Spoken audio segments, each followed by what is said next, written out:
मुझे लगता है कि एनडीए में ज़्यादा इस समय संकट है कंपेयर टू अगर राष्ट्रवादी आरजेडी और कांग्रेस की बात करें। देखिए वहाँ चेहरा बहुत साफ है कि वहाँ तेजस्वी मुख्यमंत्री बनेंगे, उनको कोई चुनौती ना कांग्रेस की तरफ से ना किसी अन्य की तरफ से। और पार्टी के अंदर भी तेजस्वी सबसे स्वीकार्य नेता है। मीसा भारती की कोई हैसियत नहीं है कि वो तेजस्वी को पार्टी के अंदर और चेहरे के रूप में कोई चुनौती दे सके।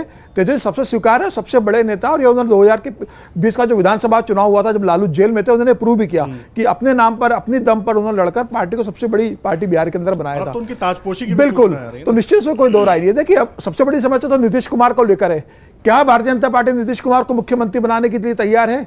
भारतीय जनता पार्टी कहीं नहीं करी कि नीतीश कुमार हमारा अगला मुख्यमंत्री होंगे, जो 2020 में भारतीय जनता पार्टी खुलकर कहती थी। ना अमित शाह इस बात को करें, प्रशांत किशोर ने इस बात को चुनौती दी है कि भाई क्या भारतीय जनता पार्टी घोषित करे कि सरकार आने पर नीतीश कुमार ही मुख्यमंत्री बनेंगे, भले उनकी सीटें पिछली बार की जो 42 या 43 सीटें आई थी उतनी सीटें आए या उससे कम सीटें आए, ये बताने की स्थिति में नहीं है। 2020 में सीटों का जो डिस्ट्रीब्यूशन हुआ था भारतीय जनता पार्टी में और नीतीश कुमार में, एक सीट का फर्क था, 122 और 123 सीटों का हुआ था। एक सीट पर बड़े भाई बनकर नीतीश कुमार चुनाव लड़े थे। क्या इस बार वैसा सीटों का डिस्ट्रीब्यूशन होने वाला है? उतनी हैसियत नीतीश कुमार को भारतीय जनता पार्टी देने वाली विधानसभा चुनाव में, जब यह तय है कि भारतीय जनता पार्टी अब अपना मुख्यमंत्री बनाने की स्थिति में वहां आ रही है और अपना मुख्यमंत्री बनाएगी। नीतीश कुमार का जो स्वास्थ्य, जिस तरीके से नीतीश कुमार भूल जाते हैं, अभी कल ही उन्होंने अटल बिहारी वाजपेयी का जिक्र कर दिया प्रधानमंत्री मोदी का नाम की जगह, फिर बाद में माफी मांगी और फिर प्रधानमंत्री मोदी का नाम का जिक्र किया। और उनका जिस तरीके से स्वास्थ्य है, क्या उनको मुख्यमंत्री के रूप में पार्टी लेकर जाएगी? बिहार की जनता क्या नीतीश कुमार को वापस इस स्थिति में, जब उनका इतना स्वास्थ्य खराब है, इतना कंट्रोवर्शियल वो बयान दे चुके हैं, क्या उन्हें वापस मुख्यमंत्री के रूप में देखने के लिए तैयार है? क्या चिराग पासवान जो 2020 में नीतीश कुमार के खिलाफ, नीतीश कुमार मतलब एनडीए के खिलाफ कैंडिडेट खड़े किए थे, उन्होंने नीतीश कुमार को सबसे ज्यादा नुकसान हुआ था। भारतीय जनता पार्टी की 12 उम्मीदवार चिराग पासवान के कारण हारे थे। तो क्या चिराग पासवान इस बार जो सीटें भारतीय जनता पार्टी दे देगी उतने पर मान लेंगे? उसका भी एक है। जीतन राम मांझी भी उसके अंदर एक बड़ा फैक्टर रहने वाले हैं। तो मुझे लग रहा है ये सब चीजें आएंगी। और कल प्रधानमंत्री मोदी ने रैली में कहा है कि भाई अब बिहार पे हमारा पूरा ध्यान है। 50,000 करोड़ की घोषणा कल प्रधानमंत्री मोदी कर गए।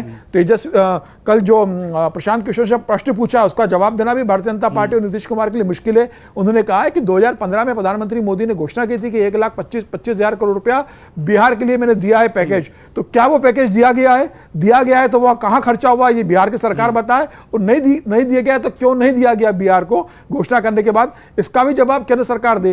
तो 1,25,000 करोड़ का जो मुद्दा तेजस्वी प्रशांत किशोर उठा रहे हैं विशेष पैकेज का, उसका हिसाब वो मांग रहे हैं कि क्या वो भ्रष्टाचार के अंदर पैसा चला गया। और अगर आप जंगल राज की 15 साल की बात करते हो तो मुझे लगता है कि आपको 20 साल का भी हिसाब देना पड़ेगा कि 20 साल आपको सरकार में रहे, 20 साल में बिहार में आपने कितने परिवर्तन करे। अगर 15 साल की जनता तुलना करेगी तो जनता इस बात की भी तुलना करेगी कि उस 15 साल के खिलाफ हमने जिनको 20 साल शासन दिया, क्या वो 20 साल के बाद वापस 5 साल लेने का उनका हक बनता है? और इस समय मुझे लग रहा है जिस तरीके से प्रशांत किशोर जमीनी स्तर पर काम कर रहे हैं, वो तीसरा विकल्प जनता की नजरों में आ रहा है। जैसे दिल्ली के अंदर कांग्रेस और भाजपा के अलावा अरविंद केजरीवाल ने विकल्प दिया था, वैसा ही कोई विकल्प प्रशांत किशोर जनता के बन सकते हैं। अब जनता उन्हें कितना स्वीकार करेगी? बिहार की जातिगत राजनीति में प्रशांत किशोर कितना फिट हो पाते हैं, क्योंकि वो जातिगत समीकरण में सेट नहीं होते, तो जनता उन्हें कितना स्वीकार करती है, देखने वाली बात होगी। तो बिहार की राजनीति में अभी किसी के लिए भी कोई रास्ता आसान नहीं है। न एनडीए के लिए आसान है, ना महागठबंधन के लिए आसान है।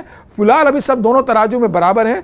टिकट कैसा डिस्ट्रीब्यूशन होता है, पार्टियों का गठबंधन कैसा होता है, उस समय कौन से मुद्दे आते हैं और जनता किसकी बात को किस तरीके से लेकर चलती है, ये तमाम बातें होगी। लेकिन चुनाव बहुत टफ है, चुनौती दोनों के लिए। किसी भी पक्ष का पल्ला फिलहाल भारी नहीं है, पल्ला कहीं भी झुक सकता है। आने वाला समय बताएगा कि कौन बाजी मारकर लेकर जाता है।